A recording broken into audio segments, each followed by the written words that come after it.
right now on 5 on your side at 10. Tonight, terrorized by teens. Neighbors react after a woman was robbed at gunpoint, waiting for the bus. You just gotta just shake your head to it like you're just ashamed. Plus, forgiving a friend. After a man kills his buddy in a drunk driving accident, the victim's family makes a merciful move. But first tonight, widespread wet weather returns early Thursday. How long it lasts and the big changes coming after the rain ends.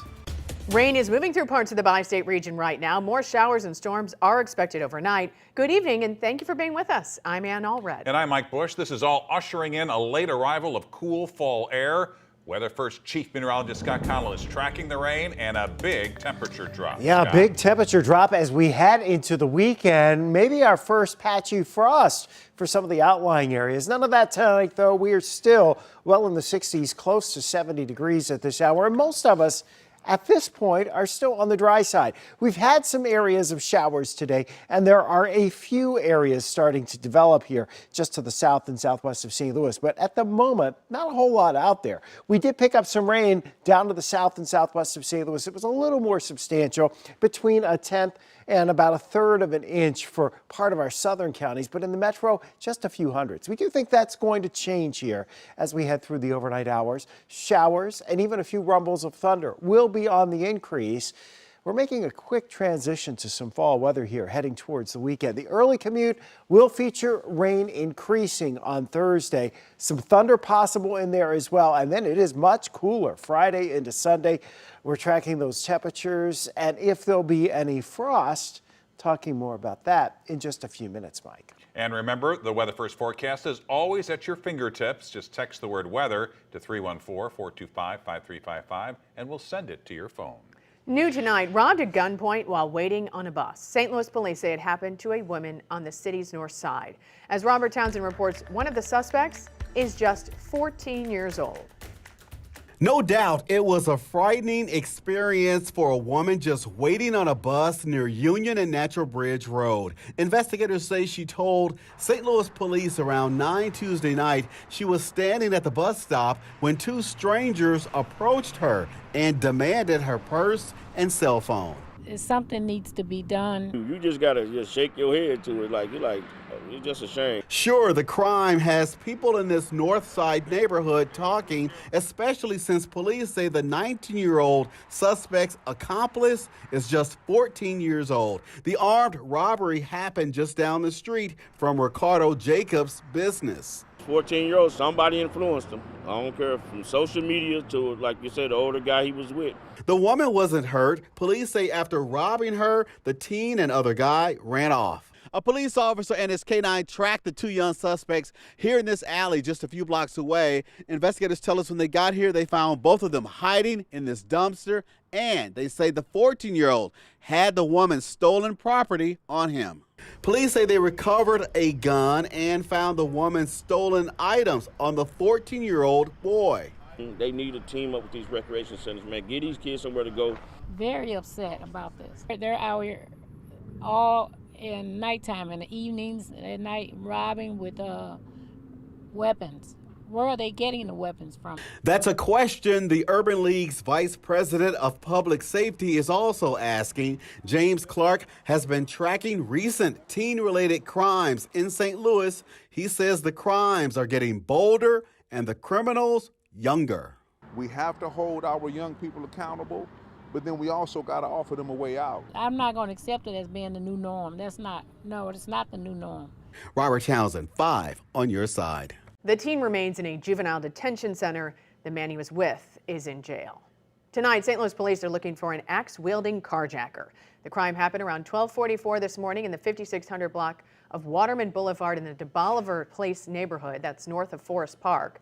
The victim told police he gave the man his keys and then he drove off in the victim's 2019 white Audi S5 with Illinois plates. Tonight, progress is being made in making the drinking water safer in St. Charles. Next week, the city will turn on 3 water wells at the Elm Point well field.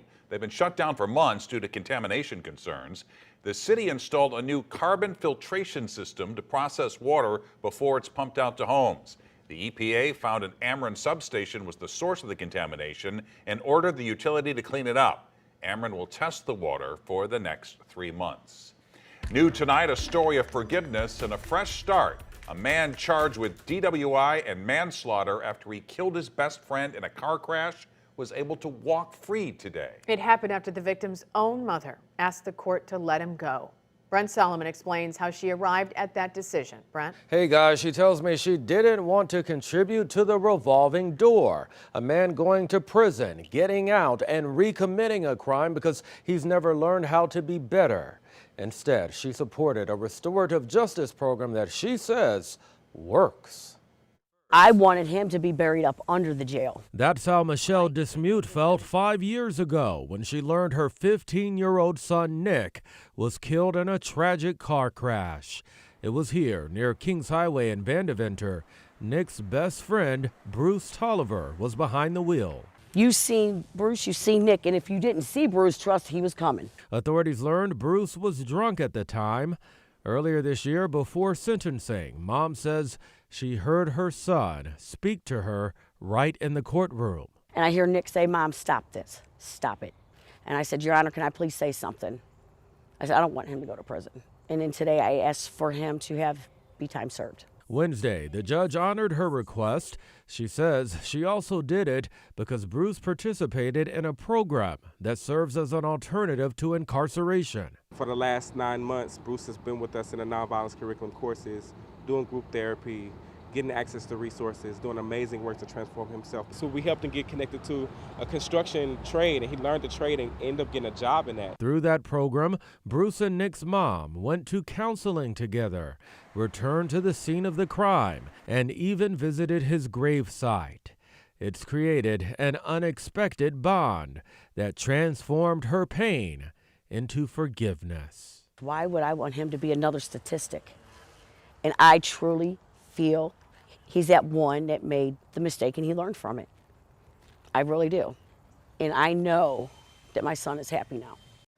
Tonight, we reached out to Mothers Against Drunk Driving to get its thoughts about this. Spokesman Michael Boland saying, quote, "As a policy, we are not supportive of diversion programs, but if they have benefits and are proven to work out, then we as an organization would always consider anything for the safety of people on the road," end quote. The Freedom Community Center, who you just heard from, is helping rehabilitate some 180 offenders. It also works to support victims, often financially. Fewer than 5% of those who are in the program have reoffended. St. Louis Mayor Tashara Jones is defending her decision today to remove a homeless tent camp outside of City Hall and out of view of her office window. She's been criticized because the move comes just days before Vice President Kamala Harris will make a visit to the city. The mayor says there was no coincidence on the timing of her eviction order. She says her decision saved lives. We saw drug dealing, we saw drug using, and people defecating on the City Hall grass, and that is not safe, it's not healthy, and it's not a good look for the city of St. Louis. Metal fencing now surrounds the grounds of City Hall. Several of the people have moved one building down. Others are now living in a temporary shelter. Fighting anti-Semitism is the focus of our next special in our Race, Listen, Learn, Live series. Anti-Semitic incidents surged to historic levels in 2022, with incidents on college campuses up nearly 50%. Our Justina Cornell drove to Champaign-Urbana to visit the University of Illinois and shows us the impact one organization is making. I'm Natalie. At this barbecue, it's more than food that's being made. New bonds are formed too. How are you doing? It's called Hababecue, the latest move to make memories. The week after is 2 midterms, and it's like midterm. The Chabad Center for Jewish Life and Living is a part of a movement. The goal is to be this home, this space for all people to experience Jewish life. It has programming, space, study space, and most importantly, it's a place that people know they can come to 24 hours a day. What year are you? A senior, right? Rabbi David Tegtal has poured his heart and soul into Chabad for the last 21 years.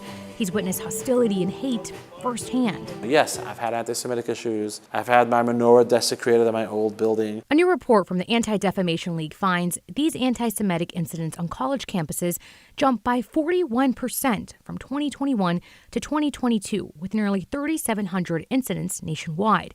At U of I in early 2022, A swastika was found on a wall inside a bathroom at a residence hall, and anti-Semitic flyers were spread on campus. Tagto believes they're doing the work, but more needs to be done. At Illinois, we're proud to say that we work very hard to combat it, especially with a pro-Semitism approach.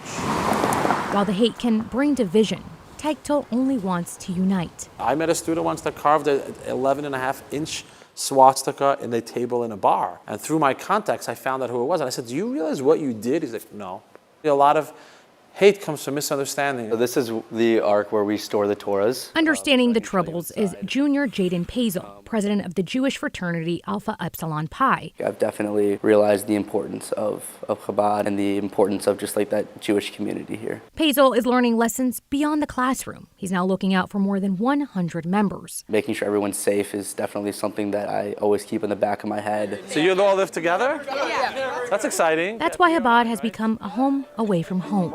Barbecue is one of the ways we create that community. Pazel knows students are always on the move. This is a space where they can feel centered. Just the sense of community is really strong. Every week I'm here, I see friendly faces, I meet new people. Welcome guys, welcome. The message that I was taught is that we're not victims. We are Jewish, we're here, we're proud, and we're here to stay. Justina Cornell, 5 on Your Side.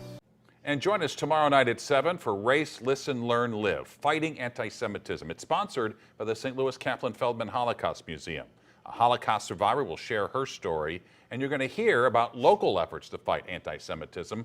Plus, I'll be moderating a panel discussion where we search for solutions. Again, that's tomorrow night at 7 right here on 5 on Your Side, and you can also stream it on 5+.